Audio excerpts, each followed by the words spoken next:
Brought to you by NBC bearing, भारताची पहिली bearing उत्पादक। छत्रपती शिवाजी महाराजांना अभिवादन करून डॉक्टर बाबासाहेब आंबेडकरांच्या चरणी नतमस्तक होऊन आज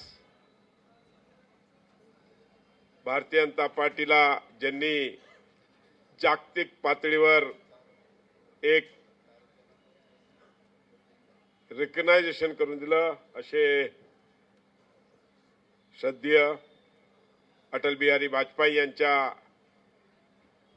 चरणी मानवंदना करून आजच्या या छत्रपती संभाजीनगर महापालिका निवडणूक 2025-26च्या मध्यवर्ती प्रचार कार्यालयाच्या उद्घाटन प्रसंगी उपस्थित असलेले आमचे नेते, केंद्रीय माजी अर्थमंत्री खासदार डॉक्टर भागवतजी कराड साहेब, माझे विधिमंडळातील सहकारी आणि ज्यांनी धासू भाषण केलं असे संजय केणेकरजी, तसेच माझ्या विधिमंडळातील सहकारी फुलंब्री मतदारसंघाच्या आमदार अनुराधाताई चव्हाण आणि ज्यांच्या नेतृत्वात ही महापालिका लढतोय असे या शहराचे अध्यक्ष किशोरजी शितोळे साहेब, आमचे निवडणूक प्रमुख समीर राजूरकरजी, तसेच माजी महापौर आणि नेहमीच आम्हाला मार्गदर्शन करणारे बापू घडामोडेजी, व्यासपीठावर उपस्थित असलेले बसवराजजी मंगरुळे काही कारण सांगून गेले, परत त्यांचं नाव घेतलं नाही तर त्यांना असे आमचे सहकारी बसवराजजी मंगरुळे साहेब, लहान आहे चिठ्ठी, आज लहान चिठ्ठी, लहान आहे जास्त नाही ना, आज लहान आहे ना, आणि तुम्ही एवढे लोक बोलले, आता माझ्या भाषणापर्यंत अर्धे लोक निघून जाते।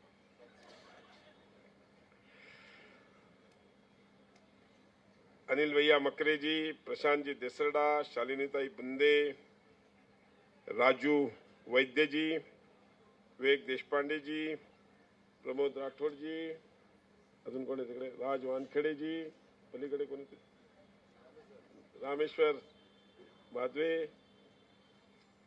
इथे अनिल भैया, प्रमोद, विजू अवताडे, संजय जोशी, महेश माळवकर, दिवाळप्पा, मागच्या लाईनमध्ये आमच्या महिला आघाडीच्या जयफळेताई आहेत, हर्षवर्धन आहे, धनंजय कुलकर्णी आहे, जयाबाई आहे, तुषार सिंगजी आहेत, निमगावकरजी आहेत, गोकुल मलके आहेत, कैलाश गायकवाड आहेत। आता तुम्ही सांगितल्यामुळे मला घेणं मजबुरी झाली, मी घेणार नव्हतो। आमचे कंवरसिंगजी आहेत, रामवन्ना शिंदे आहेत, आपला नरोटे आहे, जगदीश सिद्ध आहे, माधुरीताई अद्वंत, स्वामीजी आहेत, शिवाजी दांडगे आहे, लताताई आहेत, वाडकरताई आहेत, शिंदेताई आहेत, कांबळेताई आहेत, मागे आमचे नरेश भालेराव आहेत, गांगवेजी आहेत, रवी कवडे आहेत, आमचे युवा मोर्चाचे अध्यक्ष दांडगेजी आहेत, आमचे मित्र माननीय संजय चौधरी शिक्षण सम्राट, त्यानंतर आमचे बालाजी मुंडे, अजून कोण राहिला आता, राजतकर, नाडेजी, मग आपला आता घ्यावं लागेल, डॉक्टर साहेब म्हणले सगळ्यांची नावं घ्या, घेणार नव्हतो, प्रदीप बुरांडेजी, आपले ताई निळकंठ ताई, आमचे हे मदन अण्णा आणि हे आपले साळवे, झाली, सगळ्यांची नावं घेतली। आता डॉक्टर साहेब म्हणू शकत नाही मला मी कोणाचं नाव नाही घेत, डॉक्टर साहेबांनी मला आदेश दिला सगळ्यांची नावं घ्या। आणि उपस्थित सर्व भारतीय जनता पार्टीचे पदाधिकारी, सर्व इच्छुक उमेदवार आणि कोणाचं नाव राहिलं असेल ते सगळे, बरोबर आहे का, कोणी राहिलं का नाही ना, उपस्थित सर्व बंधू भगिनींनो आणि मित्रांनो, आज आपल्या सगळ्यांना माहिती आहे की भारतीय जनता पार्टीचे नेते व ज्यांनी आज देशाचं 3दा पंतप्रधान पद भोगलं असे अटल बिहारी वाजपेयी यांची जयंती आहे आणि या जयंतीच्या निमित्त आपण आज हे कार्यालयाचं, कारण की अटलजींनी आपल्याला सगळ्यांना मार्ग दाखवला. सगळ्यांनी कविता म्हटल्या, मी आता परत कविता म्हणणार नाही तर तुम्ही जाल मान ते म्हणते परत परत आम्हाला सेम सेम कविता कशाला. हो बरोबर आहे बोलत आहे, मी बोलतो. तर त्यामुळे मी त्याच्यावर बोलणार नाही, पण आपल्याला त्यांनी दाखवलेल्या मार्गावर सगळ्यांना काम करायचंय, पक्षासाठी, संघटनेसाठी आणि या आपल्या देशासाठी. आपल्याला नेहमी माहिती आहे, आपल्या भारतीय जनता पार्टीच्या प्रत्येक कार्यालयात लिहिलेलं असते, पहिले देश फिर पक्ष और फिर खुद. म्हणजे पहिले देशासाठी, नंतर पक्षासाठी आणि नंतर आपल्या स्वतःसाठी. आणि त्याच्यातलंच आता सगळ्यांवर जबाबदारी येणार आहे. डॉक्टर साहेबांनी सांगितलं भाषेमध्ये, युती होईल, नक्कीच युती करणार आहोत आपण, 100% त्यांच्याबरोबर बसणार आहोत, युती करणार आहोत, त्याची काळजी. पण युती होईल, माझा वार्ड सुटेल का नाही ह्याची काळजी करू नका. बघा, ज्याचा वार्ड सुटेल, शेवटी सगळ्यांना संधी मिळत नसते. राजकारणात अनेक लोक वर्षानुवर्ष काम करत असतात, संधी ही कमी लोकांना मिळते आणि त्याच्यात मिळाली संधी तर त्या संधीचं आपण सोनं केलं पाहिजे, हाच आपला उद्देश असला पाहिजे. आज आपल्या सगळ्यांना माहिती आहे की केंद्रामध्ये माननीय नरेंद्रजी मोदी साहेब 3 टर्मपासून प्रधानमंत्री आहेत आणि या देशाचा विकास जो आहे या मागच्या 11 वर्षात ज्या पद्धतीने झालेला आहे हा आपण सगळ्यांनी बघितलेला आहे. त्याच पद्धतीने राज्यामध्ये माननीय देवेंद्रजी फडणवीस साहेबांच्या नेतृत्वामध्ये आपलं तिसऱ्यांदा सरकार आलं. पहिल्यांदा आलं, मध्ये 2.5 वर्ष जरा गडबड झाली, ठीक आहे, सगळ्यांना त्याच्यामुळे करोना पण आला त्यावेळेस. तर आपल्या सगळ्यांना माहिती आहे की आज या महाराष्ट्रामध्ये पण पुन्हा माननीय देवेंद्रजी मुख्यमंत्री झाले आणि या पूर्ण महाराष्ट्राचा विकासासाठी, आणि हा विकास आपल्याला आपल्या छत्रपती संभाजीनगरपर्यंत पोहोचवायचा आहे. आपल्या सगळ्यांना माहिती आहे, आपण बघितलं असेल मागच्या 10-11 वर्षात या शहरामध्ये 14 मध्ये मला आठवते, मी आमदार झालो, मला लोक मेसेज पाठवायचे, मित्रपरिवार मेसेज पाठवायचा, डॉक्टर साहेब की आमचं ऑर्थोपेडिकचं बिल, म्हणजे मोरील साहेब असू लागले आमचे डॉक्टर, की हाडाचे आमचे आणि रस्त्याची परिस्थिती अतिशय खराब होती. पण मला सांगायला आनंद होतो, माननीय देवेंद्रजींच्या नेतृत्वात आणि माननीय एकनाथ शिंदे साहेबांच्या आणि माननीय अजितदादा पवार साहेबांच्या नेतृत्वात या शहरासाठी जवळजवळ 750 कोटी रुपये आपण या रस्त्यासाठी आणले. पहिल्या टप्प्यात 25 कोटी आणले, दुसऱ्या टप्प्यात 100 कोटी आणले, तिसऱ्या टप्प्यात 160 कोटी रुपये आणले, परत MIDC साठी 40 कोटी आणले, नंतर 300 कोटी रुपये स्मार्ट सिटीतून आणले. आज या शहरासाठी 750 कोटी रुपये भारतीय जनता पार्टी आणि शिवसेना अजितदादा पवार या सगळ्यांच्या माध्यमातून या शहराच्या रस्त्यासाठी. पाण्याचा उल्लेख केला कराड साहेबांनी. मी आपल्या सगळ्यांना सांगू इच्छितो, 19 मध्ये पहिल्यांदा मला मंत्री व्हायची संधी मिळाली. मी राज्यमंत्री झालो. मी मंत्री झाल्यावर मी माननीय देवेंद्रजींना भेटायला गेलो. देवेंद्रजी, तुम्ही मला उद्योग खातं दिलं, माझं आवडतं खातं दिलं, मी खूप खूप आभारी आहे. पण या शहरामध्ये नवीन उद्योग आणायचे असतील, या शहराचा विकास करायचा असेल तर या शहराला पाण्याचा जो समांतर 10 वर्ष आम्ही बघत होतो, आता चालू होणार, कधी चालू होणार, तर वाईट मानू नका. अनेक लोक खैरे साहेबांवर प्रेम करणार आहेत, पण खैरे साहेबांनी, विवेकजी, ती योजना काय 10 वर्ष चालू केली नाही. शेवटी पर्याय म्हणून मान्य देवेंद्रजी फडणवीस साहेबांनी, त्या काळात आम्ही 3 आमदार होतो, तिघांना बोलवलं, मीटिंग घेतली आणि मी नवीन योजना करतो म्हणून जाहीर केलं आणि 1680 कोटी रुपयाची पाण्याची योजना या छत्रपती संभाजीनगरसाठी मंजूर केली. त्यानंतर ती 2.5 वर्ष सरकार नव्हतं. 2.5 वर्ष राजू वैद्य साहेब, वाईट नका मानू, उभाटाचं सरकार होतं. 1ही रुपया त्या योजनेला दिला नाही. ती योजनेचं काम गेलं नाही पुढे. राजू वैद्य साहेबांनी तोच विचार केला की नाही, या शहराचा विकास करायचा आहे तर आपल्याला भारतीय जनता पार्टीमध्ये यायला पाहिजे, आणि ते आले. आम्ही त्याचं जोरदार स्वागत करतो. इकडे आज आपल्याला सांगायला मला आनंद होतो की 1680 कोटी रुपयाची योजनेला ज्या उद्धव ठाकरे सरकारने एकही रुपया दिला नव्हता. एकनाथ शिंदे साहेबांच्या नेतृत्वामध्ये पुन्हा एकदा भारतीय जनता पार्टी आणि शिवसेनेचं सरकार आलं आणि पहिल्या कॅबिनेटमध्ये जर काय केलं असेल तर या शहराच्या पाण्याच्या योजनेला पैसे मंजूर केले आणि ती योजना कॉन्ट्रॅक्टरला आणि एमजेपीला बोलून सांगितलं ताबडतोब सुरू करा. त्याचं काम सुरू झालं. 2.5 वर्ष सरकारमध्ये काम झालं नाही. त्या पिरियडमध्ये त्याची किंमत वाढली. पण मी इकडे आवर्जून उल्लेख करीन डॉक्टर भागवत कराड साहेबांचा. ते केंद्रात अर्थमंत्री असल्यामुळे त्यांनी अमृत योजनेतून त्याच्यासाठी 1000 कोटी रुपये मंजूर करून आणले आणि आज 2700 कोटी रुपयाची पाण्याची योजना 85% 90% पूर्ण झालेली आहे. आजच आम्ही सकाळी प्रशांत देसरडान आम्ही चर्चा केली. मी त्यांना म्हटलं उद्या सगळे ड्रॉइंग्स कुठपर्यंत काय काय कुठलं काम झालंय त्याचा सगळा आपण अहवाल मागू जो आपल्याला आपल्या वचननाम्यामध्ये आपल्या मॅनिफेस्टोमध्ये द्यायचा आहे. सांगण्याचा उद्देश असा आहे की पुढच्या 15 दिवसात मोस्टवाली आपलं पहिलं ट्रायल पण होऊन जाईल. त्यानंतर हळूहळू सगळ्या टाक्या सुरू झाल्या की सगळीकडे आपल्याला नीट व्यवस्थित पाणी मिळणार आहे. आणि मी सांगितलं तसं मी त्यावेळेस मान्य देवेंद्रजींना म्हटलं होतं साहेब तुम्ही मला उद्योग खाते दिलं पण या शहरात अनेक वर्षापासून कुठलाही अँकर प्रोजेक्ट आला नाही. आज सांगायला आनंद होतो देवेंद्रजी दाओसला गेले, जपानला गेले आणि अनेक MOU करून आले. त्यातला या आपल्या छत्रपती संभाजीनगरमध्ये जवळजवळ 52,000 कोटीच्या उद्योगाचा MOU केला. टोयोटा किर्लोस्करचा 20,000 कोटीचा, JSWचा 27,000 कोटीचा, अथरचा 2,000 कोटीचा, लिब्रेझॉल असेल, कॉस्मो असेल, पिरामिल असेल असे अनेक उद्योग आज इकडे येत आहेत. आता कालच कौस्तुभ जे साहेबांचं बघतात त्यांच्याशी बोलणं चालू होतं.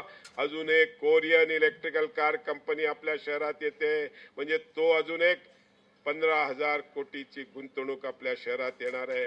हे सगळं करत असताना सांगण्याचा उद्देश एकच आहे आपल्या सगळे या शहरातले युवक पूर्वी नोकरीसाठी नाशिकला जात होते, नागपूरला जात होते, पुण्याला जात होते, बँगलोरला जात होते. हा अनुभव माझ्या ह्याच्याकरता की माझ्या निवडणुकीत जवळजवळ 9,000 मुलं अशी जी बाहेर नोकरी करतात त्यांना मतदानासाठी बोलवत असतो म्हणून आहे. आणि ह्या पुढे हे सगळे उद्योग इकडे आल्यामुळे या आपल्या शहरातल्या युवा पिढीला कुठेही बाहेर गावी जायची गरज पडणार नाही.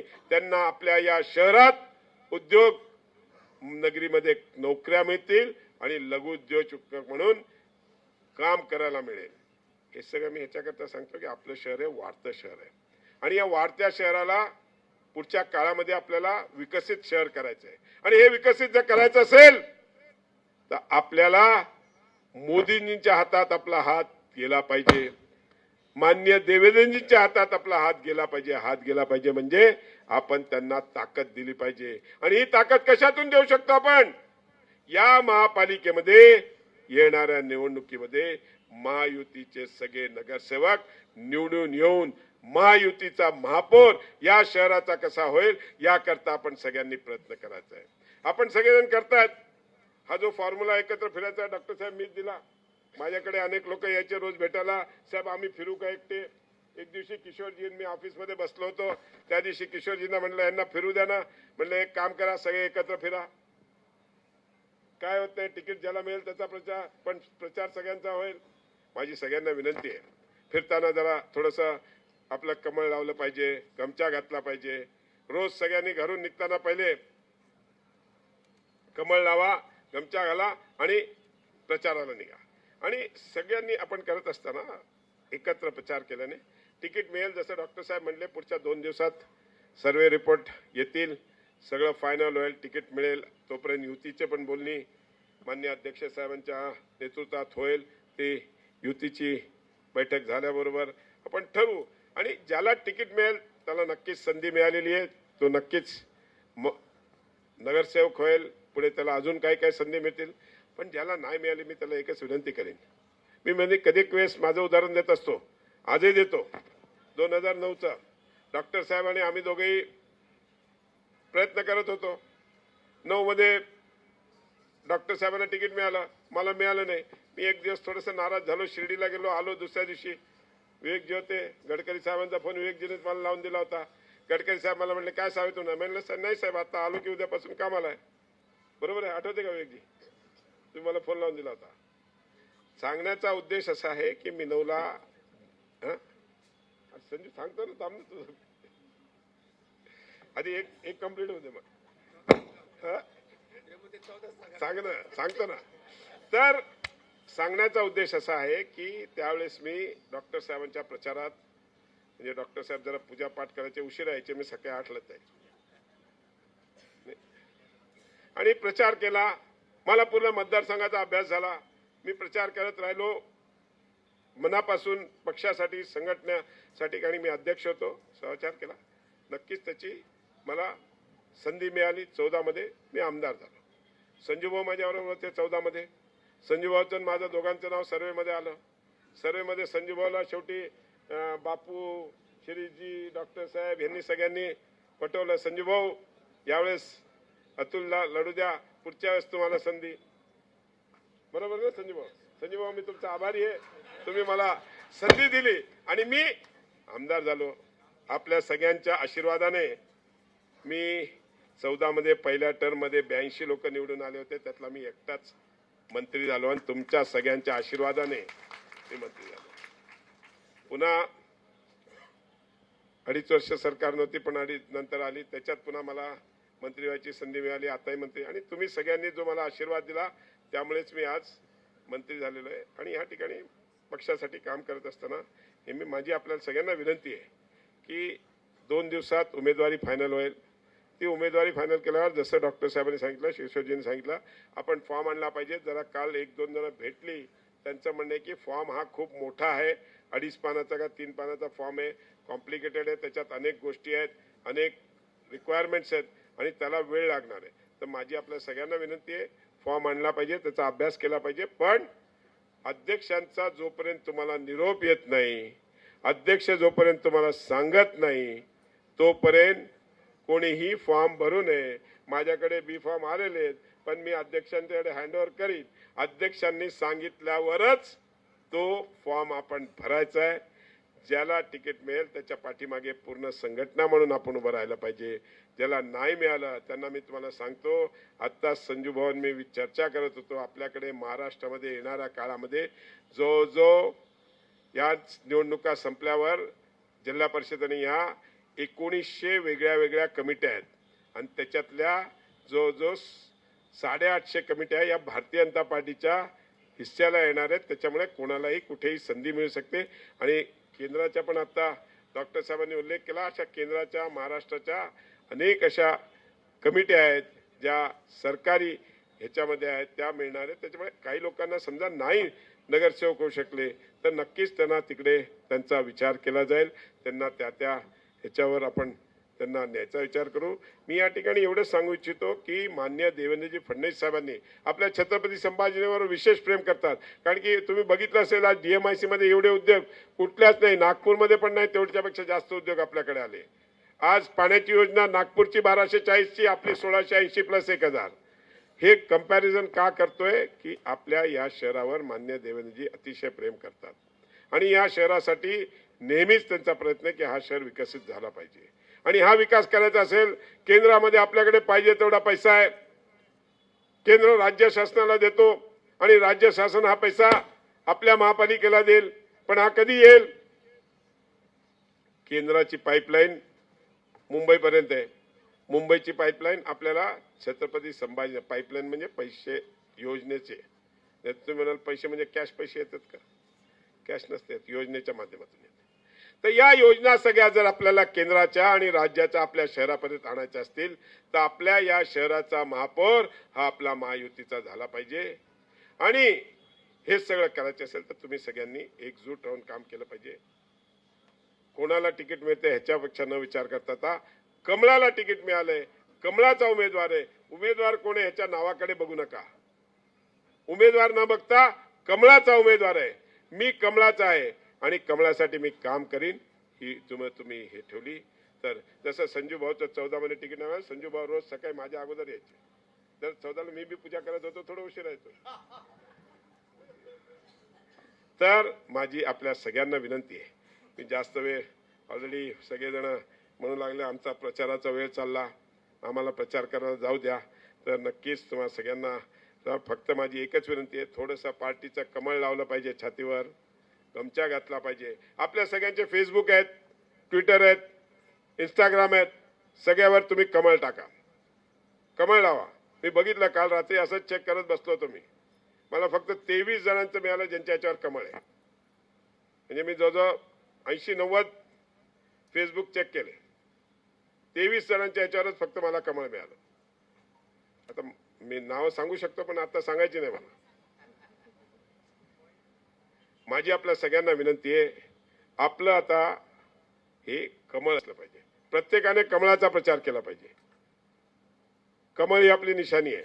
उमेदवार कोण आहे ह्याच्यावर नका बघू, कमळ आहे.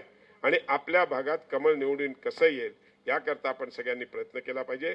माननीय देवेंद्रजी आहे, माननीय एकनाथ शिंदे साहेब, माननीय अजितदादा पवार साहेब ह्यांचं महाराष्ट्रात आणि केंद्रामध्ये माननीय देवेंद्रजी आपला नरेंद्रजी मोदी साहेब, माननीय अमितभाई शाह साहेब, माननीय JP नड्डा साहेब आणि आपले नवीन अध्यक्ष नितीनजी, या सगळ्यांच्या हात बळकट करण्याकरता आपल्या सगळ्यांना येणाऱ्या 15 तारखेला महायुतीचे उमेदवार कसे निवडून येतील याकरता सगळ्यांनी प्रयत्न करायचा आहे. एवढीच या ठिकाणी आपल्या सगळ्यांना विनंती करतो आणि थांबतो. धन्यवाद. जय हिंद, जय महाराष्ट्र. भारतीय जनता पार्टीचा बोलो बोलो भारत माता की वंदे वंदे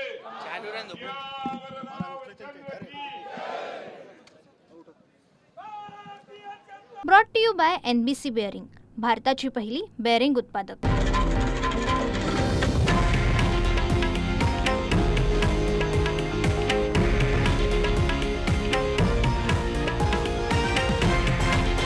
हे आहे देशातील नंबर 1 न्यूज नेटवर्क आणि आपण पाहत आहात TV9 मराठी, एकमेव.